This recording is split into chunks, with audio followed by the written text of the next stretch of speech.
Okay, Bismillahirrahmanirrahim. Assalamualaikum warahmatullahi wabarakatuh. Okey, saya Fatin Rohanani binti Abu Talib, guru daripada Pusat Pengajian Al-Quran Al-Baghdadi, Cawangan Parit Bakar dan Bakri Muar. Jadinya hari ini saya akan menceritakan sedikit sinopsis untuk juzuk 17, iaitu yang pertamanya untuk surah Al-Anbiya dan yang kedua untuk surah Al-Hajj. Jadi yang pertama sekali kita tengok dulu apa yang terkandung dalam surah Al-Anbiya. Okey. Jadi surah Al-Anbiya ni maksudnya nabi-nabi. Kenapa maksudnya tu nabi-nabi? Kerana dalam surah Anbiya ni terdapat banyaknya menyebut kisah nabi-nabi. Okey, yang paling banyak ialah kisah Nabi Ibrahim. Kenapa? Sebabnya kisah Nabi Ibrahim ialah Abul Anbiya, iaitu bapa para nabi. Jadi sebab itulah dinamakan Al-Anbiya. Jadi surah ni surah yang keberapa? Surah Al-Anbiya merupakan surah yang ke-21, yang terdiri daripada 112 ayat Makkiyah. Jadi kita tengok apa yang ada dalam surah Al-Anbiya. Surah Al-Anbiya ni diturunkan adalah untuk menjawab satu persatu tuduhan kaum Quraisy mengenai tauhid dan hari kiamat. Jadi kita boleh tengok contoh dekat surah Al-Anbiya ayat 6 yang bermaksud tidak ada, yakni penduduk suatu negeri pun yang beriman yang kami telah binasakannya sebelum mereka, maka apakah mereka akan beriman. Jadinya kenapa turunnya ayat yang ke-6 tu? Kenapa? Jadi masa tu para penduduk Mekah, masih ada yang kafir. Jadinya para penduduk Mekah yang kafir tu, dia minta Rasulullah untuk berdoa kepada Allah supaya Bukit Safa tu berubah menjadi emas.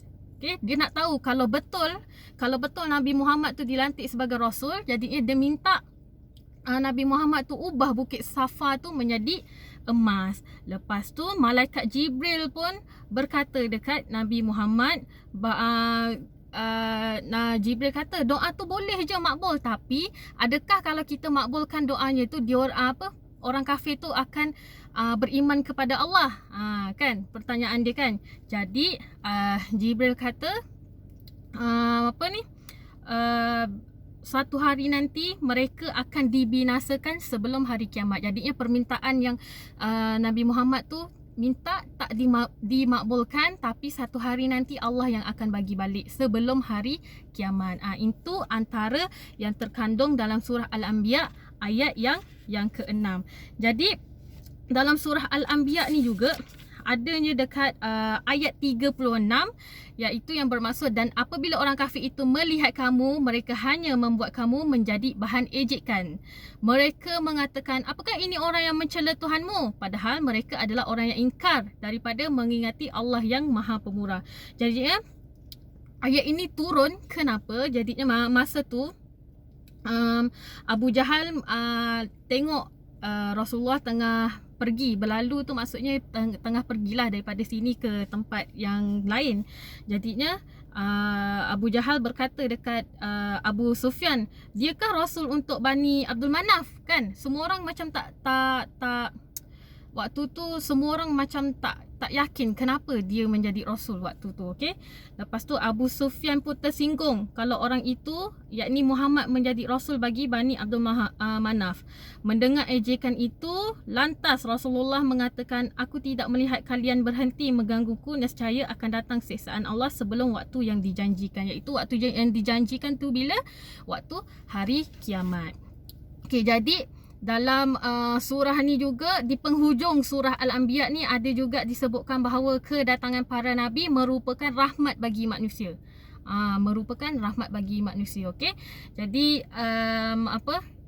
ayat 1 hingga 47 dalam surah Al-Anbiya, dia penuh menceritakan tentang Allah menjawab tuduhan kaum Quraisy. Itu dalam surah Al-Anbiya. Jadi apa yang kita nota pentingnya yang kita boleh ambil, ayat yang penting yang kita boleh buat pedoman dalam diri kita, iaitu lagi-lagi pada bulan puasa ni kan. Jadinya ayat yang ke-35 iaitu yang bermaksud setiap yang bernyawa pasti merasai mati. Kami menguji kamu dengan kesusahan dan kesenangan sebagai cabaran, dan kepada kamilah kamu akan dikembalikan. Jadi bulan puasa ni terutamanya bagus kita mengingati mati, iaitu dengan cara yang macam mana? Membaca Al-Quran, berzikir banyak-banyak. Okey, jangan bercakap benda-benda yang tidak penting. Okey, jadi habis sinopsis untuk surah Al-Anbiya. Okey, seterusnya kita akan masuk surah yang kedua, iaitu surah Al-Hajj. Okey, kenapa dinamakan surah Al-Hajj? Okey, sebelum tu kita nak tengok surah Al-Hajj, surah yang ke berapa?